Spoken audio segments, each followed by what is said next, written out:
Hello, welcome to the Marginal Show, the cybersecurity show. The NSA has been caught red-handed with their massive American surveillance campaign, and I'm going to talk about it in this video. So without further ado, let's get right into it. We're going dark.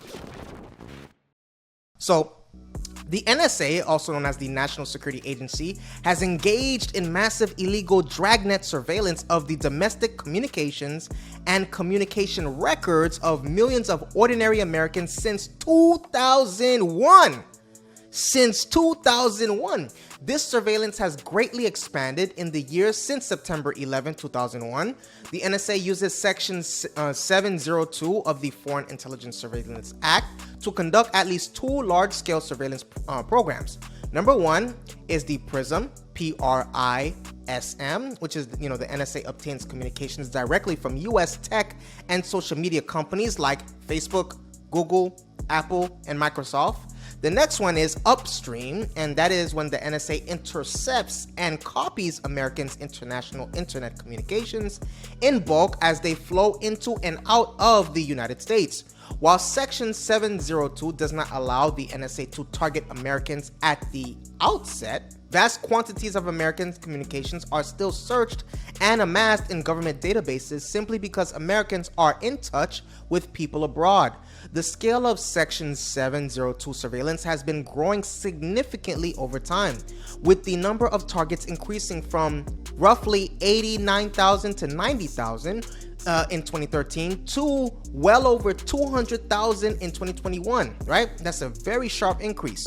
So mass surveillance lacks government transparency, making it accounting, for the true budgetary cost nearly impossible. However, available data shows that the annual US intelligence budget has doubled from approximately 40 billion per year to, and that was in the late 1990s, to 80 billion per year as of 2020. So mass surveillance has intensified the criminalization of marginalized and racialized groups. Whatever those groups you think it is in your mind, hey, it's those groups, right?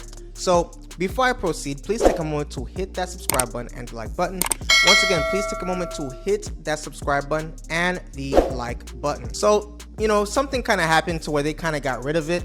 But, as Congress debates the reauthorization of Section 702, it's vital that Americans tell their representatives, they want an end to warrantless mass surveillance, right? So here are some of the main arguments for and against the reauthorization of Section 702, which is kind of giving them access to look around, right? So the main arguments for and against the reauthorization of 702, right? The Section 702 of the Foreign Intelligence Surveillance Act, FISA-R, right?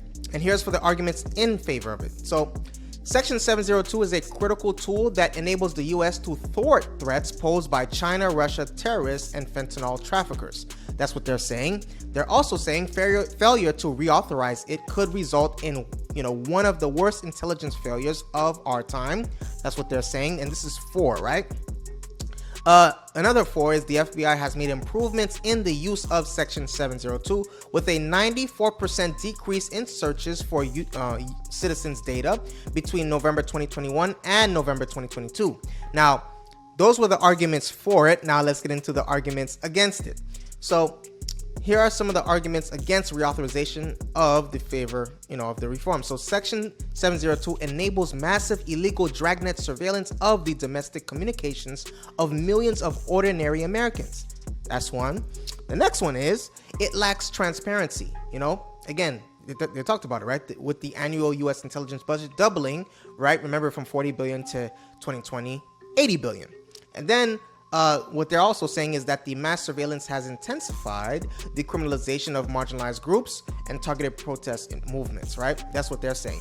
If you agree with them, please let me know in the comment section below so we can have that conversation. Now, they're also saying, against, right? The FBI has conducted hundreds of thousands of improper searches, including tens of thousands related to civil unrest and civil rights abuses.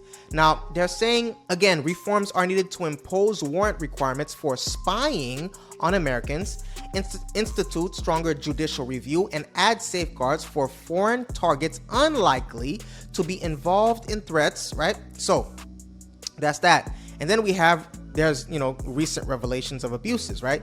Like the FBI searching Section 702 data for the last names of the U.S. senator, state senator, and judge demonstrate how the program is routinely used against Americans. So there is the SAFE Act, and while not going far enough, it may be the best chance of imposing some checks on these Section 702.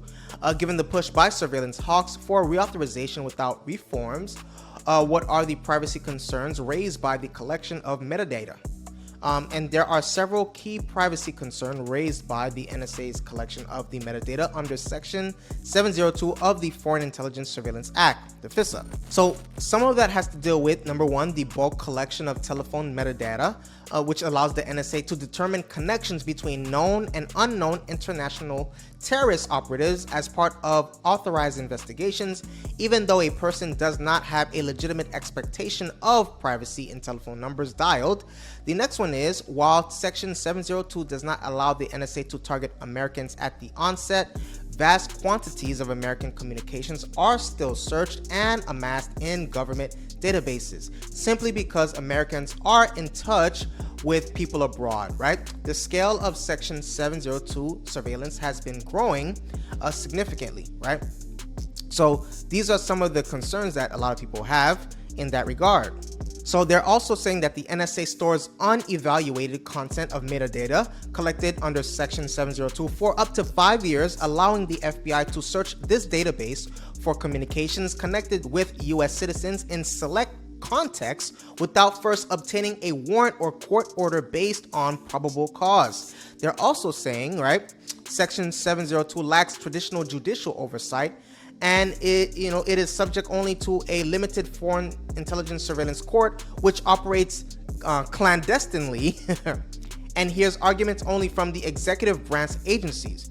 These privacy standards are lower than otherwise required for traditional law enforcement investigations of Americans under the Fourth Amendment. So any communication between a U.S. journalist and a non-U.S. overseas source is subject to possible 702 collection and warrantless coring, which could compromise reporter-source confidentiality protections. The public opinion on NSA surveillance has changed over time. So in 2013, a Gallup poll found 53% of Americans disapproved the NSA, while 37% approved. In 2015, a Pew Research survey found that 54 Americans disapproved, while only 42% approved.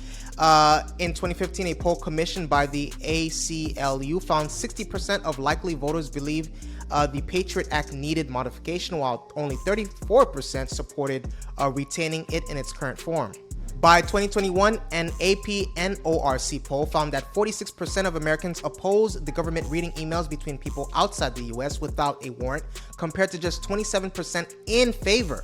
So that's how it trended over time. Please let me know what you feel about this in the comment section below. I appreciate your viewership. Also, please take a moment to hit that subscribe button and the like button. Please take a moment to hit that subscribe button and the like button. I appreciate your viewership. Stay safe. See you in the next video.